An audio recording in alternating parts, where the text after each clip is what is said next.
Hello students, today we are going to start our next topic of unit solution. The topic is solubility. Okay, so be careful and listen carefully, watch carefully. Topic is solubility.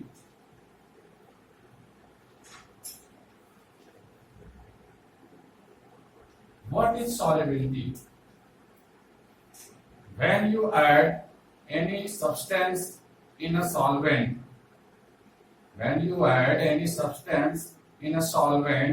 then solute material dissolve in solvent and form its solution at any specific temperature. The maximum amount of solute at any specific temperature, the maximum amount of solute which dissolve in a specific amount of solvent, or you can say specific volume of solvent.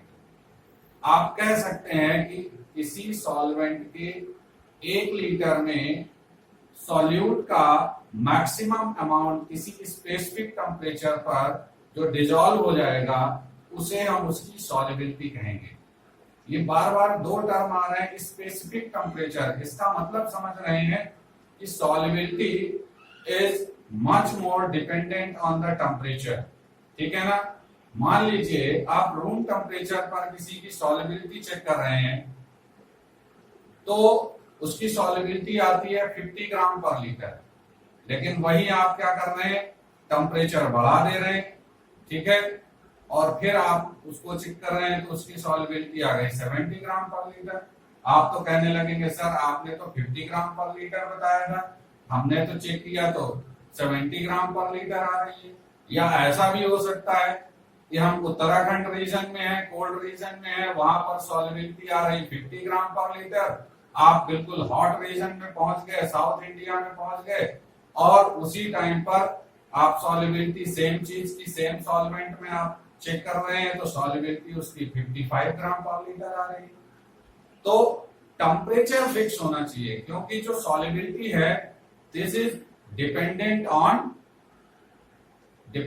On temperature. बात समझ में आ रही है ना। ठीक है ना। तो हम सॉल्युबिलिटी को कैसे समझेंगे, हम यहां पर मान लेते हैं solubility of solid, solubility of solids in liquid. ठीक है ना। हम जो भी सॉल्वेंट की बात करेंगे अभी सॉल्युबिलिटी में, वो सॉल्वेंट हमारा लिक्विड फेज में ही होगा। ठीक है, लिक्विड फेज की बात करेंगे। तो अब यहां पर suppose you are adding sugar in water. ठीक है, आपने घोल दिया शुगर को वाटर में, आपने देखा कि शुगर की सॉल्युबिलिटी जो है वाटर में बहुत अच्छी है।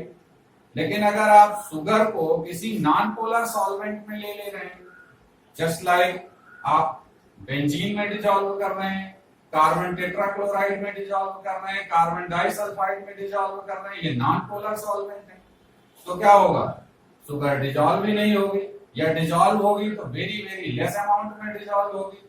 तो यहां पर आपको एक बात और समझ में आ रही है कि जो सॉल्युबिलिटी ऑफ सब्सटेंस है it's depend not only temperature but it depend on the nature of solvent.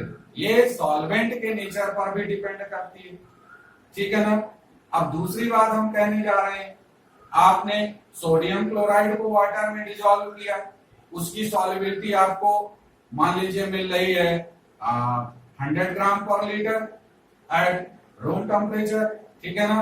आपने शुगर को डिसॉल्व किया, उसकी सॉल्युबिलिटी आपको मिल रही है 90 ग्राम पर लीटर। तो सॉल्वेंट तो सेम हो गया लेकिन सॉल्यूट डिफरेंट हो गए, तो वहां पर भी क्या हुआ, वहां पर भी आप देखिए दोनों की सॉल्युबिलिटी में डिफरेंस आ गया। इससे ये भी पता चलता है कि solubility depend on the nature of solute also. ठीक है ना। तो कितने पैरामीटर हो गए सॉल्युबिलिटी को चेक करने के, एक हो गया आपका nature of solvent, second nature of solute, third temperature, fourth pressure. ठीक है ना, प्रेशर का भी रोल रहता है। हालांकि सॉलिड और जो लिक्विड होते हैं they are very very very less compressible by the pressure, तो इसलिए प्रेशर का इफेक्ट सॉलिड और लिक्विड पे तो बहुत कम पड़ता है। लेकिन अगर कहीं ऐसा हुआ आप गैस को डिसॉल्व कर रहे हैं लिक्विड में, तो प्रेशर का बहुत बड़ा इफेक्ट है। ठीक है ना, जैसे जैसे आप प्रेशर को इंक्रीज करेंगे तो गैस की सॉल्युबिलिटी इंक्रीज होगी, प्रेशर आप रिलीज करेंगे, प्रेशर को डिक्रीज करेंगे, सॉल्युबिलिटी ऑफ गैस डिक्रीज होगी। ठीक है ना, बात समझ में आ रही है? बेसिक फंडामेंटल समझ में आ गया। अब थोड़ा सा आगे बढ़ते हैं, थोड़ा सा और समझते हैं इसको। ठीक है, हम यहां पर क्या कर रहे हैं, सॉल्यूट प्लस सॉल्वेंट,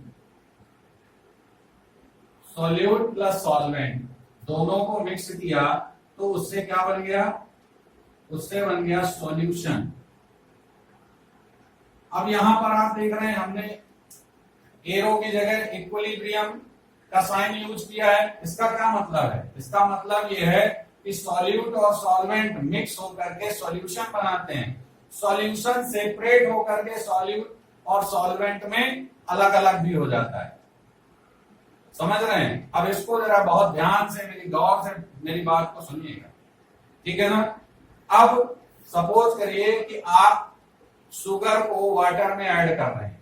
ठीक है ना, sugar is adding in water, sugar add करते जा रहे हैं, शुगर ऐड करते जा रहे हैं, तो क्या होगा, कुछ शुगर डिजॉल्व हो रही है और कुछ आपके समझ में नहीं आ रही। लेकिन अगर आप बहुत ऑब्जर्व करेंगे तो क्या होता है जानते हैं, शुगर डिजॉल्व भी हो रही है और कुछ डिजॉल्व शुगर, जो घुली हुई शुगर है, जो एक तरीके से डिसअपीयर हो गई इन वाटर, वो डिजॉल्व शुगर वापस क्या हो रही है, अनडिजॉल्व शुगर जो उसमें पड़ी हुई है उसके पार्टिकल के साथ वो स्टिक हो जा रही, चिपक जा रही है, और चिपक चिपक करके क्या हो रही है, क्रिस्टलाइजेशन से क्रिस्टल बन रहे हैं। दो प्रोसेस होते हैं जब भी हम किसी सॉल्यूट पार्टिकल सॉलिड सब्सटेंस को, सॉलिड सॉल्यूट को हम लिक्विड में डिसॉल्व करते हैं, तो दो प्रोसेस होते हैं वहां पर।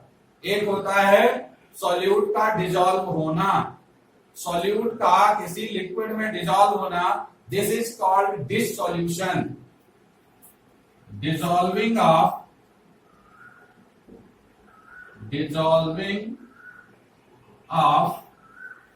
solid solute in solvent,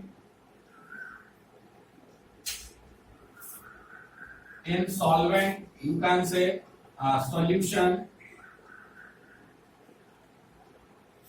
भी हम कह सकते हैं। स्टार्टिंग में तो सॉल्वेंट में ही होगा, लेकिन अगर थोड़ा बहुत अमाउंट उसमें डिजॉल्व हो गया तो अब वो सॉल्वेंट नहीं रहा, अब वो क्या हो गया, सॉल्यूशन बन गया। ठीक है ना, इन सॉल्यूशन इज कॉल्ड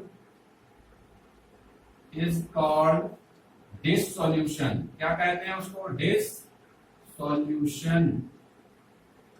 किसी सॉल्यूट का सॉल्यूशन में घुलते रहना डिसॉल्यूशन कहलाता है। ठीक है ना, दूसरा मैंने क्या बताया था आपको, दूसरा प्रोसेस मैंने बताया था कि जो डिसअपीयर हो चुकी है, जो सॉल्यूट डिसअपीयर हो चुका है, घुल चुका है, और कुछ उसमें ऐसा भी है जो घुल रहा है, अभी आपको उसके छोटे छोटे पार्टिकल दिख रहे हैं। उन्हीं छोटे छोटे पार्टिकल में क्या होने लगता है, जो डिजॉल्व सॉल्यूट है वो उसमें कंबाइन होने लगता है, ज्वाइन होने लगता है, और वो छोटा पार्टिकल बड़ा भी होने लगता है। इस प्रोसेस को कहते हैं क्रिस्टलाइजेशन। ठीक है ना, तो आप ये भी तो कह सकते हैं कि सॉल्यूट सॉल्वेंट से सेपरेट हो रहा है, सॉल्यूट सॉल्वेंट से नहीं, सॉल्यूशन से सेपरेट हो रहा है। तो आप ये भी लिख सकते हैं separation of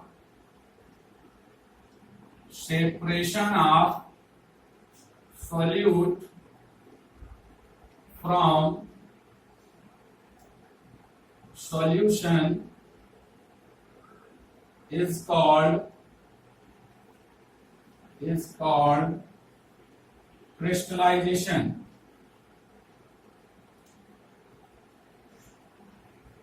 Crystallization. It means जब ये अगर हम इसको एक इक्वेशन मान लें तो जब रिएक्शन फॉरवर्ड डायरेक्शन में जाएगी, जब फॉरवर्ड डायरेक्शन में जाएगी तो प्रोसेस कौन हो रहा है? डिसोल्यूशन। तब कौन सा प्रोसेस हो रहा है? डिसोल्यूशन। यहां पर मैं लिख रहा हूं फॉरवर्ड डायरेक्शन, ठीक है ना? क्या लिख दिया मैंने? Forward direction. ये देखिए मैंने इसको बॉक्स में बंद कर दिया। तो जब डिसोल्यूशन होगा सॉल्युबिलिटी में, दैट इज फॉरवर्ड डायरेक्शन है। अगर separation of solute from solution हो रहा है तो इसका मतलब क्या हुआ? सॉल्यूशन से ये सॉल्यूट वापस आ रहा है। इसका मतलब क्या हुआ? सॉल्यूट भी वापस हो रहा है तो सॉल्वेंट भी सेपरेट हो रहा है। इसका मतलब क्या हो गया कि जो क्रिस्टलाइजेशन प्रोसेस है दिस इज बैकवर्ड प्रोसेस। क्या है ये? ये बैकवर्ड प्रोसेस है। तो यहां पर हम क्या लिख देंगे? Backward direction. क्या हो गया ये? Backwards direction. बच्चों बात समझ में आ गई? अब इसी के बेस पर 11th का इक्विलिब्रियम यूनिट याद करिए। वहां आपने ली कैटलियर प्रिंसिपल पढ़ा था ना आपने? ली कैटलियर प्रिंसिपल को हम यूज करते हुए जो फैक्टर्स है सॉल्युबिलिटी के उनको हम डिस्कस कर लेंगे। समझ गए ना? तो ली कैटलियर प्रिंसिपल में हम कौन कौन से फैक्टर डिस्कस करते थे याद करिए? Effect of temperature, effect of pressure और इफेक्ट ऑफ कंसंट्रेशन। ठीक है ना? बात समझ में आ रही है? अब यहां पर हम बात करेंगे इफेक्ट ऑफ टेम्परेचर की। ठीक है, समझते जाइएगा। तो अगला जो टॉपिक है यहां पर effect of temperature, effect of temperature on solubility.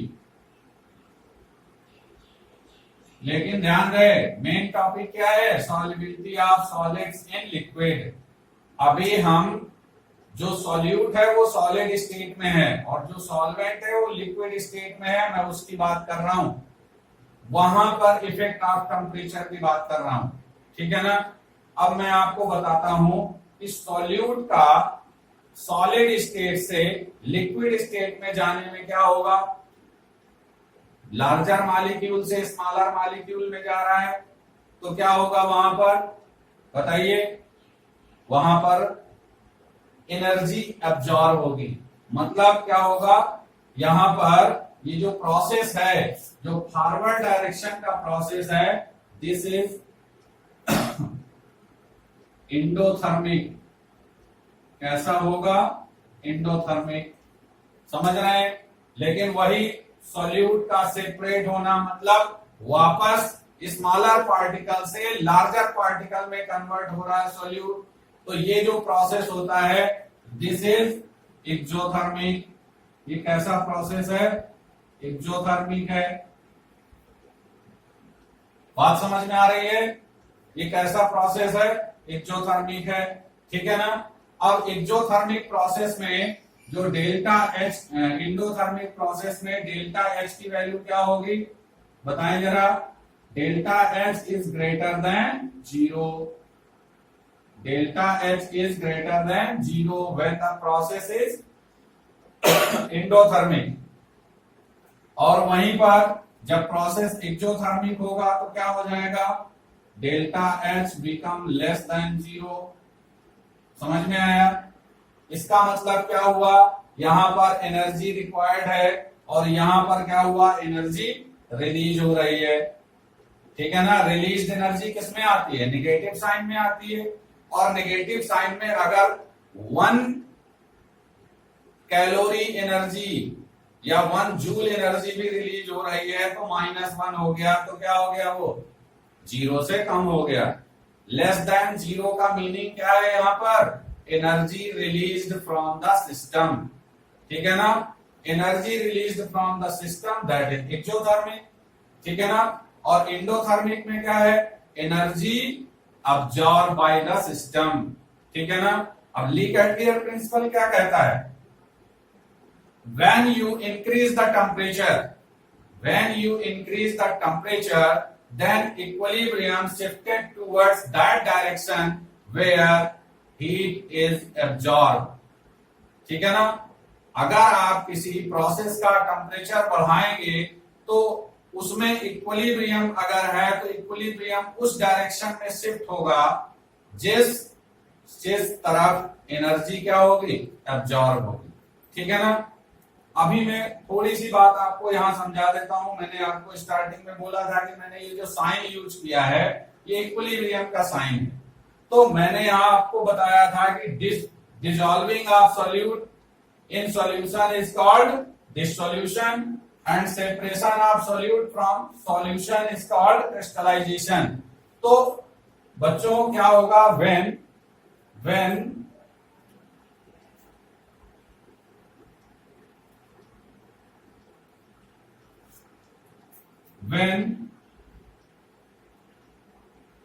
rate of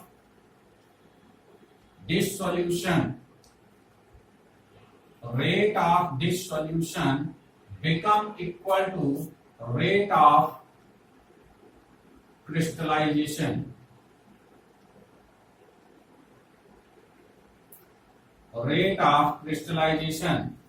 तो क्या कहेंगे उसको, इक्विलिब्रियम स्टैब्लिश हो गया ना।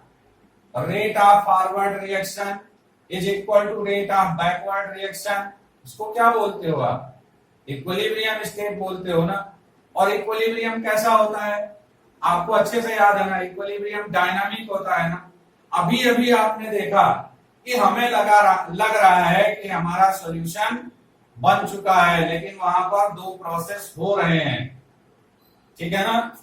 जबकि सॉल्यूशन बिल्कुल क्या है, स्टैंड ऑन रेस्ट, सॉल्यूशन बिल्कुल रेस्ट पोजीशन पे है, तब भी उसमें क्या हो रहा है, कुछ पार्टिकल डिजॉल्व हो जा रहे हैं सॉल्यूशन में, डिसॉल्यूशन हो रहा है, कुछ डिजॉल्व पार्टिकल क्रिस्टलाइज हो रहे हैं सॉलिड में। तो ये प्रोसेस कंटिन्यू चलता रहता है। At that condition we can say a dynamic equilibrium established between the solute solvent and solution, ठीक है ना। अब उस कंडीशन में जब हम ली कैटलियर प्रिंसिपल को अप्लाई करेंगे तो मैंने क्या बताया, फॉरवर्ड डायरेक्शन आपकी एंडोथर्मिक है, when you increase the temperature then solution formation, rate of formation of solution or you can say rate of dissolution increases, rate of dissolution increases, it means solubility increases, समझ गए ना। अगर आप क्या कर रहे हैं, वहां पर टेम्परेचर को डिक्रीज करेंगे तो टेम्परेचर डिक्रीज करने पर क्या होगा, ये आपका जो है एक्सोथर्मिक प्रोसेस है, रिएक्शन थोड़ा सा बैकवर्ड डायरेक्शन में आएगी, क्रिस्टलाइजेशन बढ़ जाएगा, तो rate of crystallisation increases, solubility decreases, समझ गए ना। अभी थोड़ी देर पहले मैंने प्रेशर की भी बात बताई थी कि प्रेशर में क्या होता है, सॉलिड और लिक्विड दोनों ही ऐसे मैटर है जिन पर प्रेशर का बहुत कम इफेक्ट होता है, इतना कम इफेक्ट है कि वो नेग्लेजिबल है, ठीक है ना। नेग्लेजिबल इफेक्ट होने की वजह से हम इस कंडीशन में प्रेशर की बात नहीं करेंगे, और करेंगे तो हम कह देंगे there is no effect of pressure in the process of dissolution और क्रिस्टलाइजेशन, ठीक है ना। तो ये बात आपको अच्छी तरह से समझ में आ गई होगी। अब हम थोड़ा सा और इसमें एनहांस करते हैं। हमने स्टार्टिंग में एक बात बोली थी कि सॉल्युबिलिटी जो है वो depends on the nature of solute and nature of solvent, उसको भी डिस्कस कर लेते हैं, ठीक है ना। तो देखिए जरा,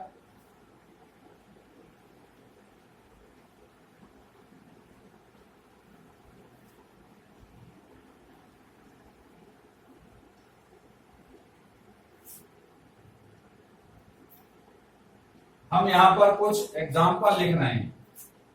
NaCl, सोडियम क्लोराइड, ग्लूकोज, ठीक है, सुक्रोज, ठीक है,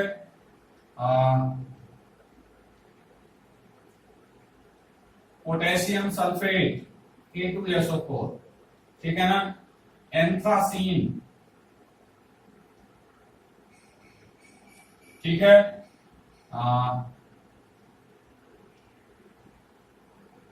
फिनाइल्फ्रासीन,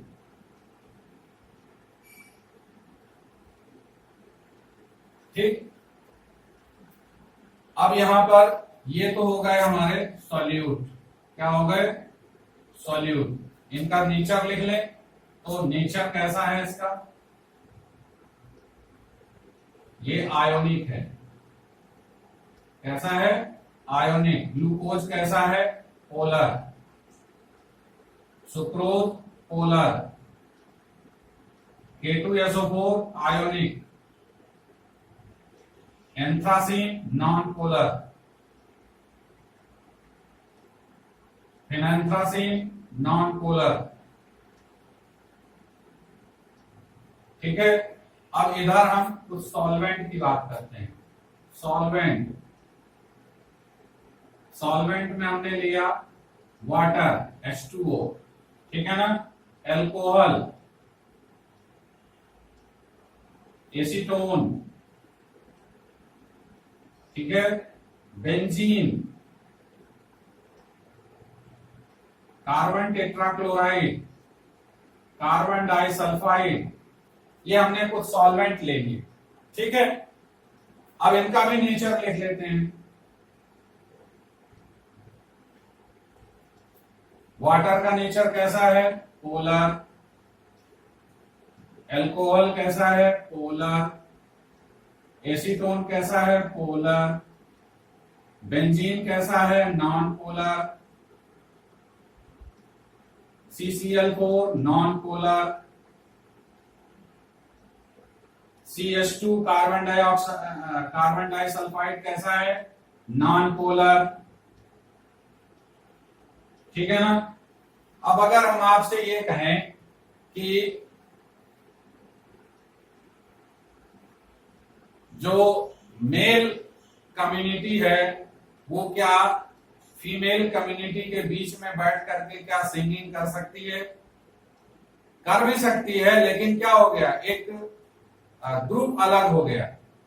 वहां पर निश्चित रूप से अगर एक single male person group of female में जाएगा तो उसे अच्छा नहीं लगेगा। इसी तरह से अगर ग्रुप ऑफ मेल्स में कोई सिंगल फीमेल आ जाएगी तो उस फीमेल को भी अच्छा नहीं लगेगा। बात समझ में आ रही है ना। इसी तरह से यहां पर क्या होगा, जो सॉल्युबिलिटी है ना वहां लाइक चलता है, लाइक LIKE, सेम। कहने का मतलब ये है कि अगर पोलर पोलर है, सॉल्यूट भी पोलर है, सॉल्वेंट भी पोलर है, सॉल्युबल होंगे, ठीक है ना। सॉल्यूट नॉन पोलर है, सॉल्वेंट भी नॉन पोलर है, वो मिक्सिबल होंगे, डिजॉल्व हो जाएगा।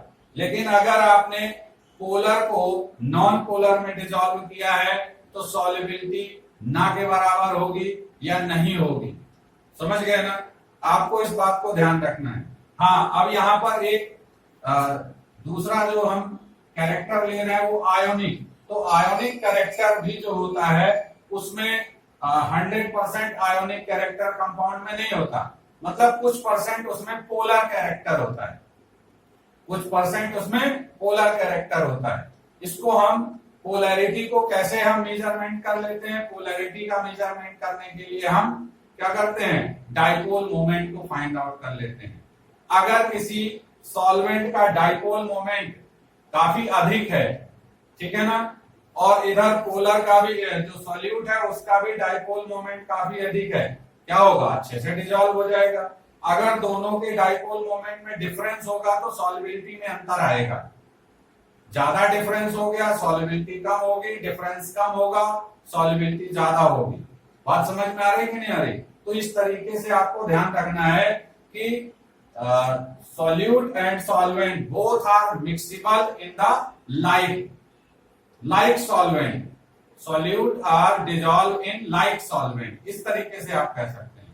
तो आपको ये विशेष रूप से ध्यान रखना है। और मैंने जो यहाँ पर कुछ एग्जाम्पल के रूप में सॉल्यूट और सॉल्वेंट लिखे हैं, ये निश्चित रूप से आपको बहुत हेल्प करेंगे समझने में कि किसकी सॉल्वेंटी किसमें अधिक है। अब देखिए यहाँ पर NaCl क्या है, आयोनिक है। बेंजीन कैसा है, नॉन पोलर है। नॉन पोलर है मतलब डाइपोल मोमेंट क्या होगा इसका, 0 होगा। आयोनिक कंपाउंड है मतलब पोलर जो होते हैं वो सम परसेंटेज में आयोनाइज होते हैं, और आयोनिक क्या होता है, लगभग 95, 96, 98% आयोनाइज हो जाते हैं। इसलिए जो आयोनिक कंपाउंड है वो नॉन पोलर सॉल्वेंट में डिसॉल्व नहीं होगा, या बहुत नेग्लिजिबल अमाउंट में वो डिसॉल्व होगा।